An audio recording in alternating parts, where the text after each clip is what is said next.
Presiden RI Prabowo Subianto menghadiri sarasehan ekonomi bersama para pelaku ekonomi yang digelar di Jakarta. Selain Prabowo, hadir juga beberapa menteri terkait seperti Menteri Keuangan Sri Mulyani dan Menko Bidang Perekonomian Airlangga Hartarto.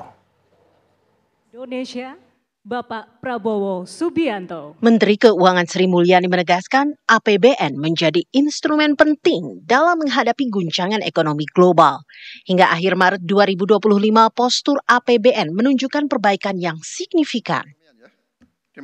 Dalam acara sarasehan ekonomi bersama Presiden Prabowo Subianto, Menteri Keuangan Sri Mulyani dalam sambutannya menyatakan APBN merupakan salah satu instrumen utama dalam pengelolaan ekonomi.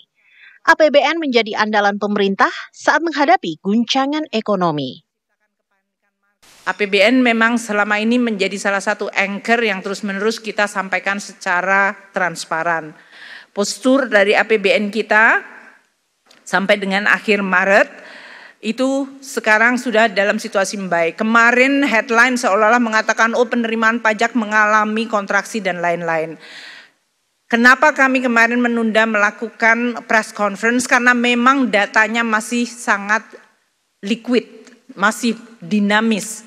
Karena adanya Cortex, di sisi lain adanya penerapan TER, dan juga adanya beberapa perusahaan wajib pajak besar yang melakukan restitusi itu one off. Sehingga tidak ingin menciptakan kepanikan market, kami melakukan presentasi. Kalau kita lihat pada bulan Maret, penerimaan pajak bruto kita sudah turn around. Yang tadinya growth-nya minus 13 bulan Januari, Februari minus 4, ini sekarang sudah positif 9,1. Turning around itu kelihatan sudah mulai baik.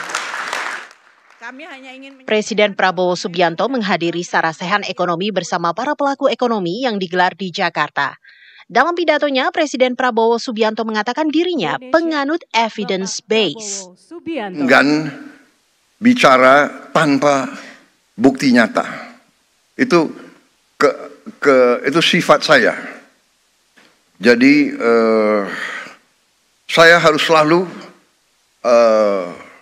dinilai. Saya minta selalu dinilai oleh hasil yang saya lakukan, prestasi yang saya lakukan. Demikian yang saya minta dari rekan-rekan saya yang dekat. Saya hanya lihat mereka dari pengabdian mereka, dari prestasi mereka, dari energi mereka, dari niat mereka. Saya benar-benar tidak pernah nanya, apakah waktu saya seleksi menteri-menteri ini, apa saya tanya, Anda partai mana, Anda orang tuanya siapa? Kan saya tidak. Suku Anda siapa, suku Anda apa, agamamu Anda, tidak.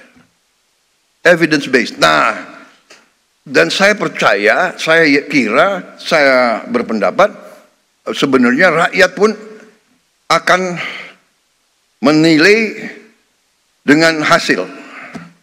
Ya, saya memang sering diejek karena saya juga membuka kesempatan untuk diejek, ya kan?